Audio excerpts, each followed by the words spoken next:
Rosé. You think you know it.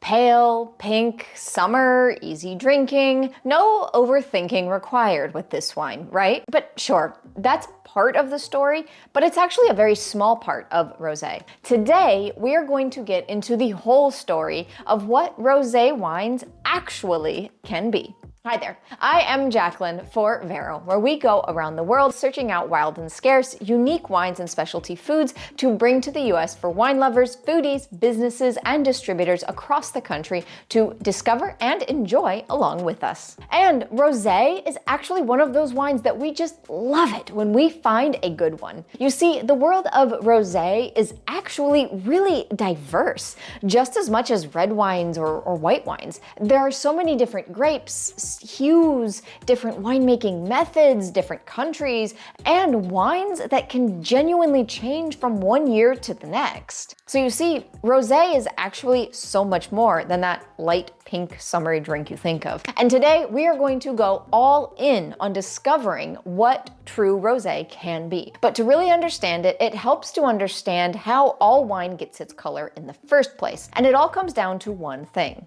the skin contact. Now, we've talked in the past about how to make wine and how wine gets its color, so I'm not going to go too in-depth into the process, focusing rather on the rosé wine processes. If you want a refresher on how wine gets its color, I will have that video linked below that you can check out after this. Now, the compounds that determine whether it is a dark or red berry, or a white berry or grape, are found in the skins of the grapes. And it's the contact between the juice inside and the skins on the outside that help to determine the color of wine we get in the end. So, white wine is simple. You press the usually white grapes and you remove the skins right away and ferment just the juice. There is really no skin contact, so no color. On the other end of our skin contact spectrum, we're going to have red wine. And this is just the opposite. The red grape skins are going to stay in contact with the juice throughout the fermentation or for a much longer time in general. It's the middle ground where stuff actually gets really fun and interesting. What happens when you take a white grape, but you leave it in contact with the skins like you would a red wine? Well, you get an orange wine. The skins will help the wine turn beautiful shades of orange, amber, and gold. And rosé is actually like the mirror image or an opposite, so to speak, of an orange wine. You start with a red grape, but you're going to make it more in the style of a white wine. You're going to have minimal or maybe no contact at all of the juice and the skins. Depending on the grape and the winemaker preferences, you're going to have just enough skin contact to help pick up the desired pinkish rose-colored hue, but without going all the way to a totally full red wine. Now, there are a few different ways that we can accomplish this, and each one is going to give different levels of color and or extraction. And it's worth noting that some red grapes naturally are going to have more of these color compounds, and others are going to have naturally less. So as we go through the winemaking techniques, some techniques may be better suited for different grapes. And that also depends on how much color is naturally in the skins and how easily and deeply that color will stain the juice, and of course, what color the winemaker wants. Now, before we get into those methods, remember how I said that we have talked in the past about color and how to make wine? Well, those articles and the accompanying videos, our Vero newsletter subscribers were some of the first to get notified about the releases. You can sign up for the Vero newsletter on verovino.com, and I'll have that linked below. And that way you become part of the Vero community, and you will be the first to know when news, content, and products are released. But now, let's get back to understanding some different methods of how to make a rosé wine. Now, there are a few different ways to handle the skin contact itself. You can press the grapes immediately with barely any contact at all, like a white wine. This will tend to give you a more pale and delicate rosé. Or you can let the skins sit for a few hours for a bit more extraction, and sometimes that contact can even go up to a couple of days. After the desired time, the juice and the skins will be separated through draining or pressing, and the juice will continue to ferment normally.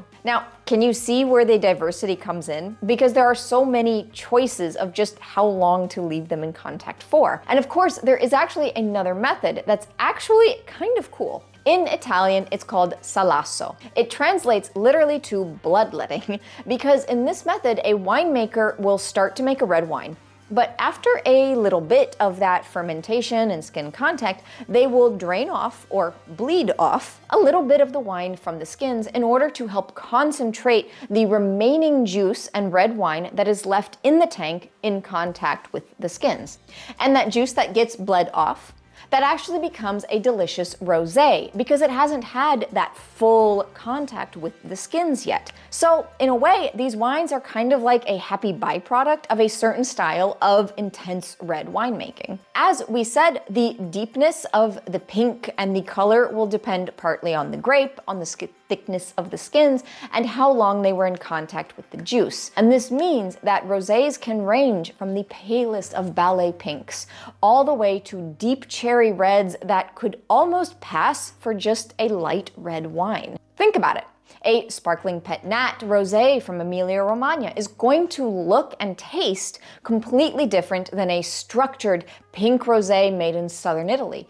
And both of those are going to be worlds apart from a spicy rosé that is made from an area more commonly associated with red wines, or white wines even. They're all the same category technically, rosés, but they're all completely different wines. And that's exactly the point, you see. Once you start exploring beyond the pale Provence bottle of wine, the world of rosé will open up in a really unexpected way. And there is one more thing that we tend to overlook in rosés as well. We tend to view rosé through the lens of a young, fresh wine, and we don't realize that they can evolve like any other wine. And some can have vintage variations too. The same rosé can taste totally different from one year to the next, especially when we get into the deeper, darker rosés like a Cerezuolo d'Abruzzo, for example. Because artisan rosés that are made with care from a specific place and a specific vintage will reflect just as much of that variation as any serious red or white wine. Cooler years, drier summers, earlier harvests,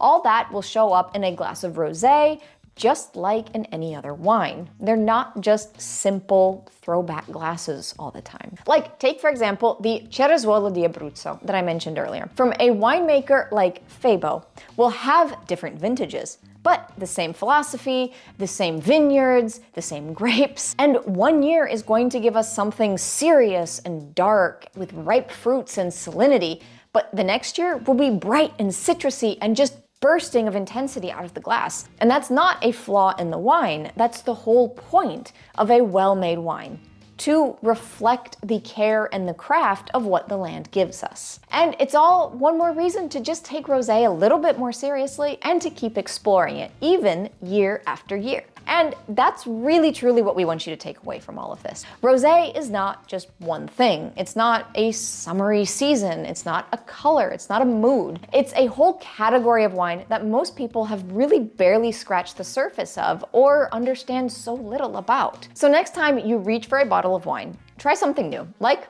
a rosé. You might be surprised at what you find. Now, you can find a great selection of different rosés that are available for purchase on verovino.com in the Vero shop that I will have linked below. These are rosés that we have personally curated and personally love, and all can be shipped across the country. Or if you are a business, please write us for wholesale pricing. So, thank you for joining me today. Let us know in the comments below your favorite style of rosé. If you enjoyed this video, please give it a like and make sure to subscribe to the Vero newsletter and here on YouTube for more. I will leave you with this video here that talks about how wine gets its color. Bye!